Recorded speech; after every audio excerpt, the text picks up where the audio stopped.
Un'ordinanza del Presidente della Regione Schifani per dire stop alle attività lavorative nelle ore e nei giorni più caldi. Nota del segretario della USB Regione Sicilia Barbagallo sui Vigili del Fuoco, chiede maggiore sicurezza. Costituito anche ad Agrigento il comitato referendario per l'abrogazione della legge Calderoli sull'autonomia differenziata. Si terrà sabato prossimo la giornata del medico e dell'odontoiatra organizzato dall'Ordine, si svolgerà al Teatro dell'Efebo. Domani presentazione del concorso Io e i miei nonni, esperienze e riflessioni, indetto dal sindacato pensionati della CISL. Scoperto un nuovo covo del boss Matteo Messina Denaro, 2 arresti per mafia nel Barcellonese, uno ad Alcamo di un pregiudicato colto in flagrante. Presentato oggi la 4ª edizione del Festival del Giallo Agrigento Noir che si terrà dal 25 al 27 luglio. Il Ministero dell'Agricoltura riconosce ufficialmente il consorzio uva da tavola IGP di Canicattì, plauso dell'onorevole Pisano. 2 conferme in casa Agragas per il prossimo campionato sono Gianmarco Di Stefano, attaccante, e Mario Vizzini, terzino sinistro.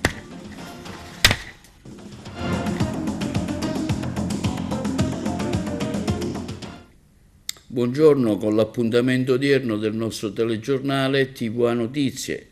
Lavoro, stop alle attività nelle ore e nei giorni più caldi e quanto afferma il Presidente della Regione Schifani, un'ordinanza per tutelare la salute degli addetti più a rischio, il servizio.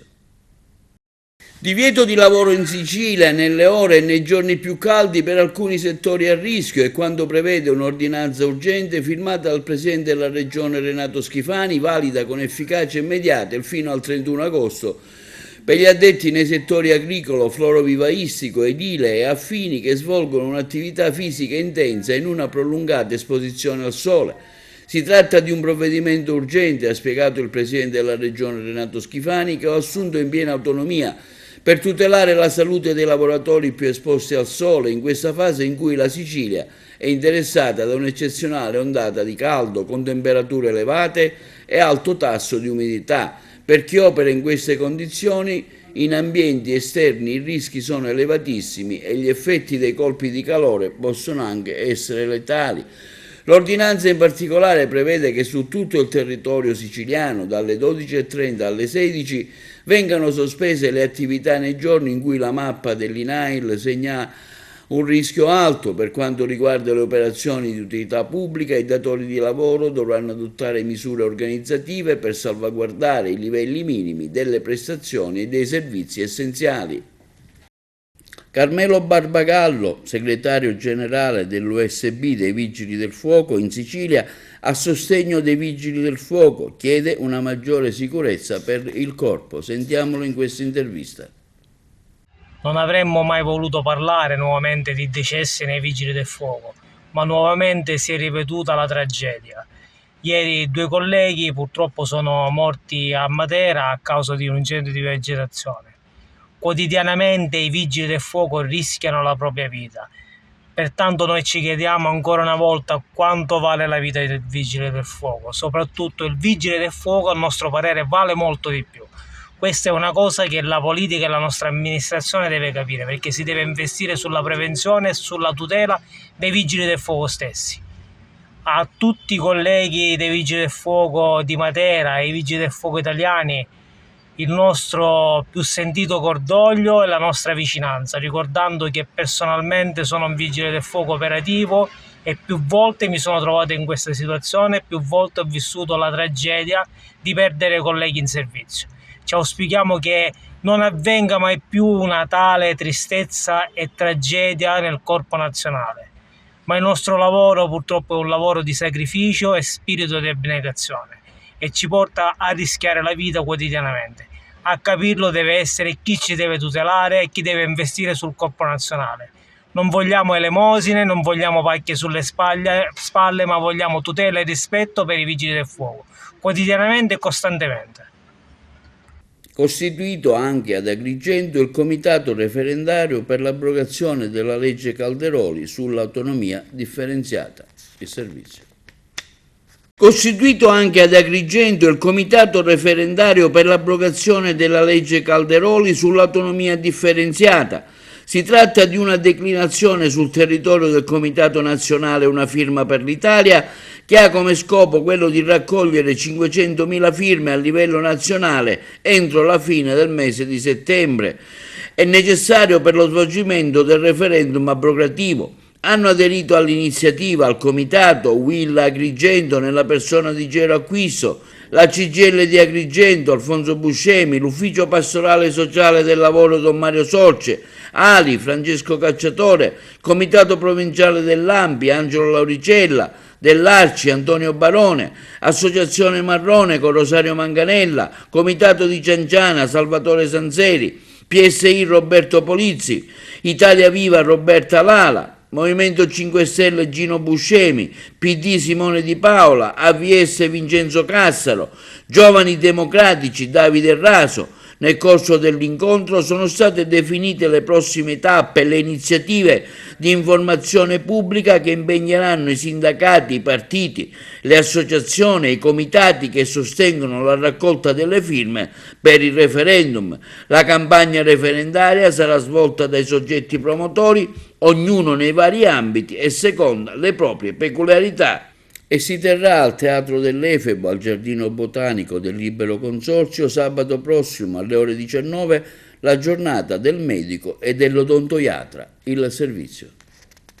Si terrà al Teatro dell'Efebo, Giardino Botanico del Libero Consorzio, sabato prossimo alle ore 19, la giornata del medico e dell'odontoiatra, durante la quale si svolgerà la cerimonia di premiazione dei medici con 50 anni di laurea, il giuramento di Ippocrate dei nuovi iscritti all'ordine, dei medici chirurghi e degli odontoiatri di Agrigento. Oggi come mai, afferma Santo Pitruzzella, presidente dell'Ordine dei Medici Chirurghi e degli Odontoiatri di Agrigento, Omiceo, c'è bisogno dei medici che si spendono con competenza e passione al servizio del sistema sanitario nazionale ed è per questo che con il giuramento di Ippocrate daremo il benvenuto ai giovani medici che entrano a pieno titolo nella professione più bella del mondo, come ringrazieremo i medici meno giovani che coronano una lunga carriera al servizio di chi ha avuto bisogno di salute. Idealmente, conclude il presidente dell'Ordine dei Medici Santo Pitruzzella, un passaggio di testimone tra i giovani e meno giovani con un obiettivo comune: salvaguardare la salute delle persone. L'evento ha come regia quella di Franco Capitano, condotto da Simona Carisi e Totò Nocera Bracco, e la tavola rotonda sarà moderata dalla giornalista Spalanca. Previsti anche interventi artistici di Federica Maria Rotulo, Paolo Macedonio, Tom Sinatra e del trio Scirocco. L'evento, ricordiamo, si terrà sabato prossimo alle ore 19 presso il Giardino Botanico del Libero Consorzio. Domani pomeriggio 19 luglio ad Agrigento presso il foyer del Teatro Pirandello la presentazione del concorso Io e i miei nonni, esperienze e riflessioni organizzato dalla CISL Pensionati. Abbiamo sentito il segretario generale Emilio Di Donè. Si terrà domani pomeriggio 19 luglio ad Agrigento presso il foyer del Teatro Pirandello la presentazione del concorso Io e i miei nonni, esperienze e riflessioni organizzato dalla CISL Pensionati alla presenza dei vertici del sindacato, il segretario provinciale di Agrigento Caltanissette Enna Carmela Petralia, di Giuseppe Zola, presidente dell'Associazione Nonni 2.0, del presidente della Fondazione Agrigento 2025 Giacomo Minio e del segretario generale della FNP CISL Sicilia Maria Rosaria Aquilone. Concluderà i lavori il segretario generale della FNP Pensionati CISL Emilio Di Donè.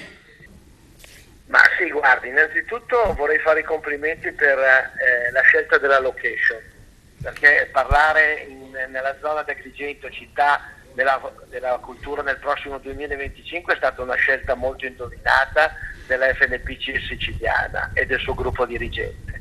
Per quanto riguarda l'iniziativa di chiedere ai ragazzi delle scuole di scrivere dei temi o delle composizioni per i nonni, la trovo entusiasmante come iniziativa, perché noi stiamo vivendo un periodo in cui 4 generazioni sono a confronto ed è la prima volta nella storia, e stiamo anche vivendo un periodo in cui gli over 65 hanno superato purtroppo gli over 15 anni. Quindi sono momenti storici particolari, momenti demografici particolari.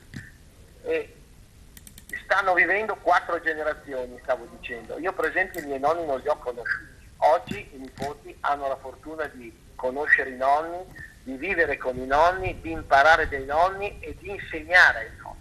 Quindi io credo che sia un momento straordinario e soprattutto di passaggio intergenerazionale, perché senza passato non c'è futuro. Credo che questa cosa deve andare avanti e deve continuare, perché dà futuro anche al Paese. E mi permetto di aggiungere e concludere che gli anziani sono un grosso investimento del Paese, non sono uno scarto, e fa bene Papa Francesco a denunciare questa solitudine dello scarto verso gli anziani. Gli anziani sono una grossa risorsa del Paese, gestiscono 1/3 del PIL con la silver economy e sono sempre pronti ad aiutare tutti, famiglie, sono praticamente il bancomat sociale delle famiglie, quindi bisognerebbe portare più rispetto, più dignità e soprattutto non abbandonarle, perché sono stanco anche di leggere i giornali in cui si scoprono nelle grandi città dei morti soli, vecchi, abbandonati dopo settimane. Ecco, bisogna ritrovare, lo ripeto 3 volte, ritrovare il rispetto dell'anzianità, il rispetto del vecchio, che era molto curato nell'antica Roma, nell'antica Grecia e anche nelle case contadine dell'Albero degli Zoccoli, cioè l'anzianità è sempre stata molto rispettata e credo che questo rapporto intergenerazionale deve tornare a questi valori. Trovato un nuovo covo del boss Matteo Messina Denaro, c'era un letto e un cucinino all'interno di un box. Scatta così il fermo per Giuseppe Di Giorgi, di 49 anni, cui è riconducibile l'immobile. Trovata anche una pistola con 50 pillottole. La corrispondenza da Trapani. Chiavi che aprono stanze da cui si accede in altre stanze, appartamenti e anche box. Eppure una pistola. Nascondigli, probabilmente vasi comunicanti di segreti. Si potrebbe definire il residence dei misteri, come è misteriosa anche ogni cosa che ruota ancora attorno alla figura di Matteo Messina Denaro. Passano le ore, il lavoro dei poliziotti del servizio centrale operativo e dei carabinieri del ROS è in corso e chissà ancora per quanto tempo dovrà andare avanti. Le perquisizioni sono iniziate ieri, ce n'è già abbastanza per capire ancora una volta quanto sia complicato il lavoro della direzione distrettuale antimafia di Palermo, ma soprattutto quante persone si sarebbero spese in favore di quel boss ammalato. Gli investigatori sono partiti da una chiave ritrovata nella Giulietta Alfa Romeo usata dal padrino durante la latitanza. Nei pizzini le aveva assegnato anche un nome in codice a quell'auto, Margot, e dalle altre nascoste nel covo di via CB31 in Campobello di Mazara. Monitorando gli spostamenti della Giulietta e delle persone più vicine al latitante, da Lorena Lancieri alla maestra Laura Bonafede, ci si è accorti che spesso gravitavano tutti attorno al civico 45C di via Castelvetrano, proprio come il paese natio del capo mafia deceduto, guarda caso. Ma siamo a Mazara del Vallo. Gli investigatori hanno fatto un lungo screening di palazzi, case, magazzini. Una chiave apre il cancello però di un residence, un'altra quello di un garage, da cui si accede ad un altro box, da qui ad un'altra stanza comunicante. All'interno un letto e un cucinino. è stato un rifugio sicuro per il latitante nei momenti di maggiore tensione, quando era costretto probabilmente a nascondersi piuttosto che condurre una vita quasi normale, utilizzando così uno dei suoi tanti alias. E girava l'Italia, il mondo, tornava spesso però in terra trapanese. Il box appartiene ad un uomo, Giuseppe Di Giorgi, 49 anni. Gli investigatori hanno perquisito anche la sua abitazione e hanno trovato una pistola detenuta illegalmente, più 50 proiettili, di cui uno in canna. Da qui la decisione di fermarlo. La pistola ritrovata è una Walther perfettamente funzionante, ma è denunciata nascosta nella cabina armadio accanto all'arma, anche le munizioni. Agli inquirenti l'uomo avrebbe raccontato di aver trovato la pistola in strada e di averla poi portata a casa. Si tratta di un incensurato, strano ma non insolito, come non lo è il fatto che altre chiavi aprono immobili nella residenza dove gli investigatori della scientifica hanno isolato decine e decine di impronte. Sarebbero nella disponibilità di Laura Bonafede, amante del boss, e di Rosalia Messina Denaro, sorella del boss deceduto. Sono stati trovati documenti di interesse investigativo che vanno adesso analizzati con cura. Al vaglio del procuratore Maurizio De Lucia e dell'aggiunto Paolo Guido, dei sostituti Bruno Brucoli e Piero Padova, anche la posizione di diverse persone oltre a Di Giorgi. Se Messina Denaro aveva le chiavi, vuol dire che utilizzava box e appartamenti per incontri riservati e chissà cos'altro. Troppe le pedine di uno scacchiere che ha visto già cadere ben 14 pezzi. La speranza è che al materiale finora raccolto si aggiungano altri tasselli per giungere poi a quell'archivio segreto del padrino. Un archivio a cui ha fatto riferimento lo stesso latitante nel corso dei suoi interrogatori davanti ai PM di Palermo. Non lo troverete mai, ha detto. Impossibile che avesse lasciato tutto in un box, troppa imprudenza. Per un uomo come lui potrebbe aver lasciato un indizio, però la caccia adesso prosegue sia ai segreti che alla rete di connivenze e di fiancheggiatori che hanno di fatto aiutato, assistito, coperto il boss Matteo Messina Denaro. Società edilizia a Milano, la mafia dei barcellonesi, 2 gli arresti eseguiti e sequestri fatti per oltre 5 milioni di euro. La corrispondenza da Messina. Il centro operativo DIA di Milano ha eseguito un'ordinanza di custodia cautelare in carcere emessa dal giudice del Tribunale di Milano su richiesta della locale direzione distrettuale antimafia nei confronti di 2 persone. In base alle attuali risultanze investigative avrebbero, attraverso la costituzione di società principalmente operanti nel settore edilizio, tutte aventi sede a Milano, consentito l'operatività di realtà imprenditoriali riconducibili a Cosa Nostra, e ciò con specifico riferimento al sodalizio mafioso dei barcellonesi, operante sul versante tirrenico della provincia di Messina. In particolare, i destinatari della misura restrittiva, già colpiti in passato da misure di prevenzione patrimoniale, sarebbero responsabili, in concorso con altre persone, di condotte fraudolente finalizzate all'intestazione fittizia di diverse società aggiudicatarie di appalti pubblici sull'intero territorio nazionale, alcuni dei quali di ingente importo e o finanziati con fondi del PNRR senza incorrere nelle misure interdittive delle autorità prefettizie. Una volta ottenuta l'aggiudicazione delle commesse, spesso in associazione temporanea con altre imprese, le società riconducibili agli indagati provvedevano poi a conferire l'esecuzione materiale dei lavori ad altre società anche con sede in Calabria. L'attività, svolta anche mediante l'ausilio di indagini tecniche e servizi di osservazione e pedinamento, è stata diretta dalla direzione distrettuale antimafia del Tribunale di Milano e coordinata dal secondo reparto della direzione investigativa antimafia. Sequestrati i beni per 5 milioni di euro e perquisizioni tra Roma, Catania, Messina, Firenze, Napoli e Catanzaro. E sempre per la cronaca, un arresto è stato eseguito dai carabinieri ad Alcamo di un pregiudicato colto in flagranza all'interno di un'abitazione di una signora anziana mentre operava una truffa. Il servizio da Trapani.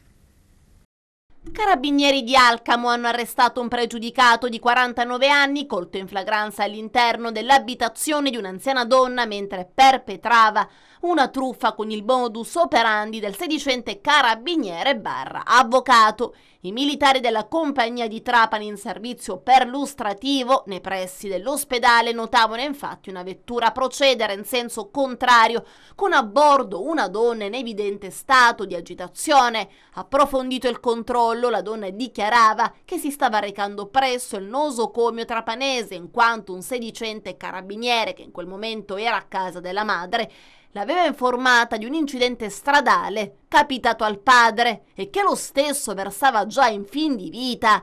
I carabinieri di Trapani, insospettiti dalla dinamica poco chiara, verificavano immediatamente che non si era verificato alcun incidente e, congiuntamente ai militari della compagnia di Alcamo, si recavano presso l'abitazione dell'anziana donna, ove fermavano il 49enne mentre tentava di scappare da un'uscita secondaria dell'abitazione. La successiva perquisizione personale permetteva di rinvenire la fede nunziale, un sacchetto contenente numerosi monili in oro che l'uomo si era fatto consegnare dall'anziana donna. Tutta la refurtiva veniva comunque restituita. A seguito degli ulteriori approfondimenti, anche grazie alla visione delle immagini della videosorveglianza urbana, il 49enne sarebbe risultato presunto autore di analoghi furti e fatti criminosi anche a Trapani, ove, qualificandosi quale sedicente carabiniere, si sarebbe fatto consegnare ulteriori monili in oro e contanti da altre vittime. L'uomo, a seguito dell'arresto e dell'udienza di convalida, è stato tradotto presso il carcere di Trapani. L'odierno arresto è il frutto dell'incessante sforzo investigativo dei carabinieri che, per contrastare il grave fenomeno delle truffe in danno di persone vulnerabili, hanno proceduto lo scorso mese di giugno già all'arresto di altri 2 soggetti che avrebbero messo a segno truffe sempre nel trapanese con il medesimo modus operandi, e ancora svolgono incontri formativi presso parrocchie, sedi comunali, strutture assistenziali o ricreative al fine di illustrare proprio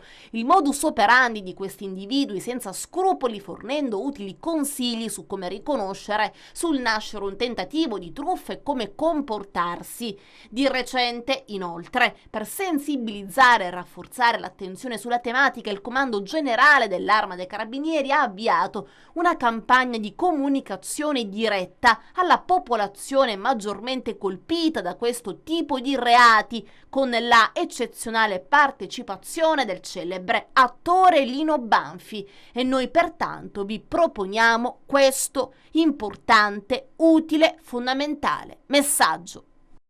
Questo è Vincenzo, mio cugino, ha chiamato l'avvocato, ha detto: io sono l'avvocato di suo figlio, deve pagare la cauzione, se no domani va in galera. E lui ha pagato. Maledetti.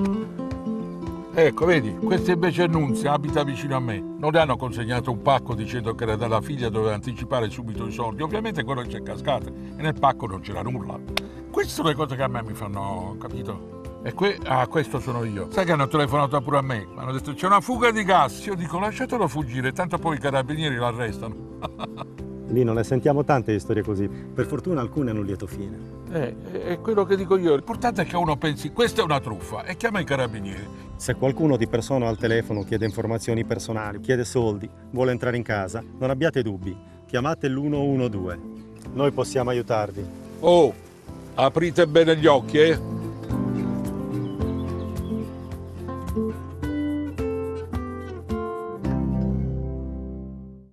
Presentata questa mattina la 4ª edizione del Festival del Giallo Agrigento Noir, che si terrà dal 25 al 27 luglio ad Agrigento, organizzato dalla libreria Il Mercanto di Libri di Alessandro Accurso Tagano. Le interviste.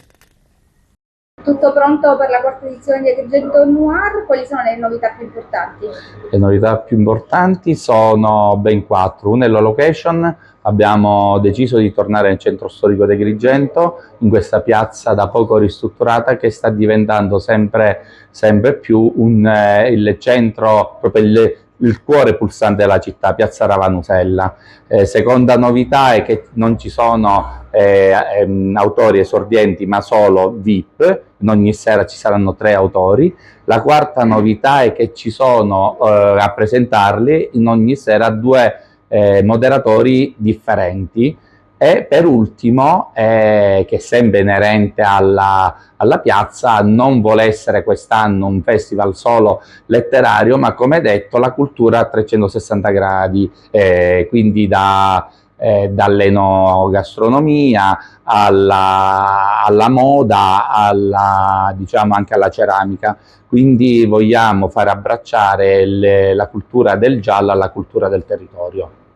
Maria Concetta, lei sarà tra i presentatori del Festival Agrigento Noir. Sì, grazie ad Alessandro che mi ha coinvolta in questa quarta edizione di questo 2024. Presenterò la prima serata insieme a Tiziana Bonsignore, avremo degli ospiti eccezionali, Roberto Mistretta, Sara Bilotti e Patrizia Rinaldi, la mamma della Blanca televisiva. Quest'anno siamo arrivati alla quarta edizione di Agrigento Noir e avremo la presenza di grandissimi autori, come sempre del resto. Gli autori che abbiamo scelto di invitare ad Agrigento quest'anno sono Patrizia Rinaldi, Sara Bilotti e Roberto Mistretta per la prima serata, mentre per la seconda serata abbiamo Salvo Toscano, Gaspare Grammatico e Fabio Mondadori. La serata conclusiva invece sarà dedicata alla presenza di Eleonora Carta, Giro Auriemma e Gaetano Savatteri. Come potete vedere sono 3 serate connotate dalla presenza di autori legati a un territorio specifico. La prima serata infatti saranno autori campani, mentre la seconda serata saranno autori siciliani, la terza serata saranno autori sardi. All'interno di ogni serata comunque abbiamo messo un outsider, quindi la prima serata ci sarà pure un siciliano, la seconda ci sarà un bolognese, Fabio Mondadori, mentre la terza serata ci sarà il nostro grande amico Gaetano Savatteri che ci allieterà con le sue sempre folgoranti performance. Vi aspettiamo il 25, 26 e 27 luglio ad Agrigento in piazza Ravanusella da Scaro Café nella grande atmosfera che si verrà a creare. Insieme a Irene Milisenda presenteremo la seconda serata di Agrigento Noir giunta alla quarta edizione. Per noi è un onore, abbiamo immediatamente risposto all'appello che ci ha lanciato Alessandro Custorano, ma naturalmente anche al direttore artistico Salvo Di Caro. Sono narese anch'io come lui, e per noi è importante anche dal punto di vista giornalistico incentivare queste attività culturali. Poi si parla di libri. Tutti gli appuntamenti dunque dal 25 al 27 luglio saranno a partire dalle 19 in piazza Ravanusella qui davanti Scaro Café. E il Ministero dell'Agricoltura riconosce ufficialmente il consorzio Uvo da Tavola IGP di Canicattì. Per l'onorevole Pisano è una notizia straordinaria per il settore agroalimentare agrigentino, il servizio. Il Consorzio di tutela dell'uva da tavola Canicattì IGP ha ricevuto il riconoscimento ufficiale del Ministero dell'Agricoltura e della Sovranità Alimentare e delle Foreste, una notizia straordinaria che sottolinea l'impegno del Governo nel valorizzare e proteggere questo prodotto agricolo di grande pregio della nostra provincia. Compito del Consorzio sarà quello di promuovere, valorizzare e tutelare l'uva da tavola di Canicattì, garantendo la difesa degli interessi legati alla sua denominazione IGP. Il riconoscimento contribuirà a rafforzare la presenza del prodotto sui mercati nazionali e internazionali, garantendo standard qualitativi elevati e maggiore protezione contro le contraffazioni, e a posizionare il Consorzio sul livello di eccellenza che lo porta ad essere punto di riferimento dell'intero comparto agroalimentare. Un ringraziamento particolare va al Ministro Francesco Lollobrigida per il suo fondamentale sostegno a questa iniziativa, determinante per il raggiungimento di questo prestigioso risultato per il nostro tessuto produttivo. Questo quanto comunicato dall'onorevole Calogero Pisano. E parte un nuovo spot sulla sicurezza stradale della campagna ANAS Guida e Basta, in collaborazione con il MIT e la Polizia di Stato, con lo slogan «Quando sei alla guida tutto può aspettare». La raccomandazione principale: resta ferma, no senza eccezioni alle distrazioni alla guida, ai comportamenti pericolosi, al mancato rispetto del codice della strada. Vi proponiamo lo stesso spot.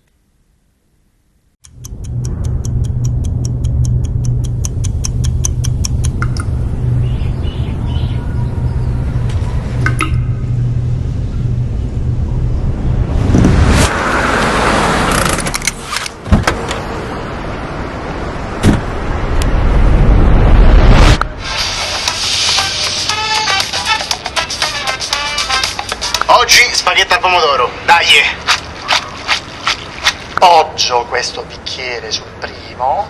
Voilà! Fantastico, allora andiamo. Quando sei alla guida, tutto può aspettare. L'uso del cellulare e il mancato rispetto delle regole uccidono.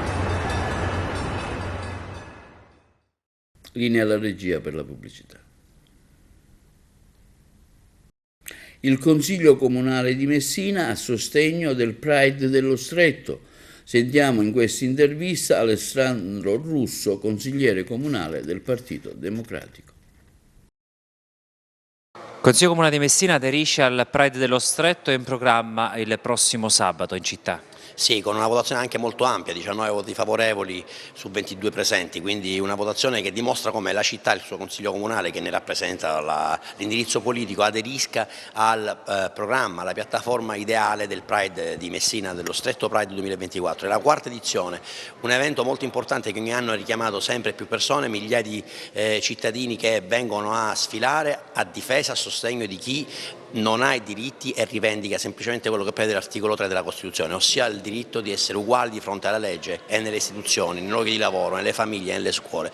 Purtroppo in questa fase della nostra storia viviamo un momento di grande difficoltà per chi non ha i diritti, non soltanto per la propria inclinazione, per le proprie personali inclinazioni o per la propria natura in realtà, perché si tratta proprio di questo, ma in generale per chi soffre una condizione di minoranza nella società, quindi i migranti, le donne, le persone diversamente abili, tutti coloro i quali per un motivo o per un altro vengono ritenuti come diversi da una norma che ci vorrebbe tutti uguali, tutti questi soffrono ogni giorno sulla propria pelle. Tanti ragazzi soffrono per la propria sessualità, per il proprio genere, a casa da famiglie che non riescono ad accettarli o in scuole che non riescono a includerli, in ambienti di lavoro, di sport dove sostanzialmente la discriminazione la fa da padrona. Ecco, il Consiglio Comunale, dando un suo appoggio, un suo essere parte a questa meravigliosa manifestazione del Pride, parla anche per coloro i quali nel silenzio soffrono, nel silenzio subiscono violenze e discriminazioni, ed è quindi un passaggio importante. Invitiamo tutti i cittadini a partecipare, perché non si partecipa soltanto per il Gay Pride, come spesso ormai si dice in città in maniera anche abbastanza banale, ma si sfila per i diritti di chi questi diritti non ne ha, di chi ogni giorno subisce violenza e discriminazione, e noi non vogliamo una Messina dove si discrimini e si faccia violenza. Pensate che noi riceviamo segnalazioni, ovviamente anonime, di ragazzi che soffrono in famiglia, che subiscono violenze e discriminazioni in famiglia, che subiscono violenze e discriminazioni nell'ambiente dello sport, a scuola, il bullismo, la violenza legata alle differenze di genere. Tutto questo è un percorso che noi vogliamo ovviamente far emergere per far comprendere come la normalità, chiamiamolo così tra virgolette, sia un percorso che ci accomuna tutti senza nessun tipo di differenza né di sesso, né di genere, di inclinazione, di appartenenza, di provenienza. Il cittadino è uguale davanti alla legge per quel che è sempre. Bonus latte artificiale, misura utile alle mamme che non possono allattare, varata da una legge nazionale che ha previsto un bonus per acquistare latte artificiale. Sembra però che dell'erogazione del bonus, che sarebbe dovuta avvenire attraverso le ASP, in Sicilia non ve ne sia traccia. Una vicenda paradossale denunciata all'associazione L'Arte di Crescere. Ci sembra incredibile che proprio noi che ci occupiamo di sostegno, protezione e promozione dell'allattamento ci siamo accorti di questa criticità. E questa criticità che purtroppo non è solo una criticità, perché l'accesso al bonus formula è una norma di legge, quindi rappresenta la negazione di un diritto, e quindi proprio per questa ragione abbiamo pensato che fosse indispensabile attivarci per il riconoscimento di un diritto a quelle madri che per determinate caratteristiche, determinati requisiti previsti proprio dalla norma di legge non possono accedere appunto all'allattamento, ma hanno necessità di acquistare formula artificiale. È sfociata in un'interrogazione parlamentare presentata dalle deputate regionali Roberta Schillaci del Movimento 5 Stelle e Valentina Chinnici del PD. Sono diversi migliaia di euro, le posso dire che per il 2023 sono 464.964, che in teoria sono sul capitolo delle ASP della Sicilia. Tutto parte da una segnalazione di un'associazione, ma poi abbiamo che è L'Arte di Crescere, ma poi abbiamo condotto una mini inchiesta interna spacciandoci per mamme in difficoltà, chiamando le ASP, e praticamente di questo bonus detto formula, che è stato istituito con la legge finanziaria nazionale del 2020, con l'istituzione di un fondo che prevede il trasferimento alle regioni, che poi con delibera di giunta e quindi con trasferimenti alle singole ASP avrebbero dovuto raggiungere queste mamme affette da determinate patologie, quindi nell'impossibilità di allattare in maniera naturale e con un ISEE inferiore ai 30.000 euro. Ed è un bonus che è stato erogato dal 2020 addirittura dallo Stato.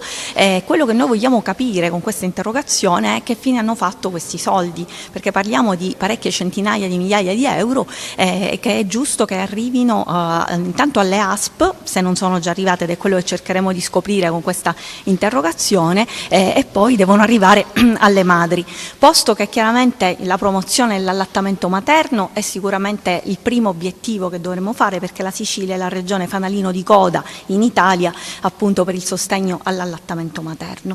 È tutto pronto a Grotte per un altro evento dedicato alla bellezza. Domani sera, venerdì 19 luglio, alle 21:30 in piazza Umberto I andrà in scena l'atteso Festival dei Bambini organizzato dall'Associazione Culturale Nino Martoglio. Presente il giornalista Davide Sardo e la scuola di ballo Passe de Danze di Antonella Paradiso.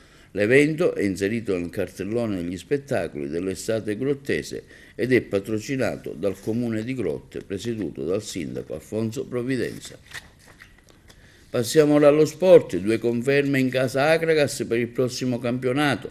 Si tratta di Gianmarco Di Stefano, attaccante classe 2000, e Mario Vizzini, terzino sinistro, classe 2004, proveniente dal Pro Favara. C'è il servizio. Un altro importante rinnovo per la società Akragas: rimane in biancazzurro l'attaccante classe 2000 Gianmarco Di Stefano.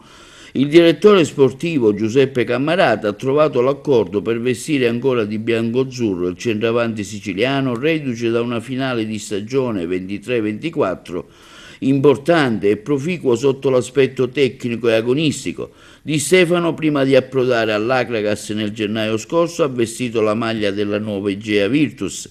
Il 24enne attaccante catanese ha militato nel Paternò ed è cresciuto nel settore giovanile del Catania, dove a livello giovanile inanella record su record, ottenendo 23 reti stagionali, lo scettro di capocannoniere d'Italia nel campionato Beretti. Col Catania può contare parecchie convocazioni in Lega Pro. Nel recente passato ha vestito le maglie dell'Aci Reale, del Messina. Nel gennaio del 2020 ha giocato nella squadra primavera del Lazio. E intanto Mario Vizzini torna a casa e l'Akragas lo blinda con un contratto biennale per il terzino sinistro classe 2004, che dopo la brillante esperienza con la maglia del Pro Favara nel campionato di eccellenza ritorna alla società biancazzurra. Il giovane e promettente difensore Mario Vizzini, calciatore che era in prestito al club giallo-blu, ha firmato un contratto biennale con la società del presidente Carmelo Callari e del patron Giuseppe Deni. Vizzini è un terzino sinistro, rapido e tecnicamente valido, cresciuto nel settore giovanile dell'Akragas. Con la maglia del gigante ha vinto il campionato di eccellenza nella stagione 22-23, timbrando tante presenze e prestazioni oltre la sufficienza. Bene, questo è tutto per l'appuntamento di oggi del nostro telegiornale. Vi ricordiamo che i programmi di TVA si possono vedere in tutta Italia sul canale 268 del digitale terrestre per chi ha la Smart TV, in streaming sul sito www.televideoagrigento.tv e il telegiornale sul canale 93 di Video Sicilia alle 15 e alle 20 con replica la mattina alle 9. Questo è tutto per oggi e vi auguriamo una buona serata.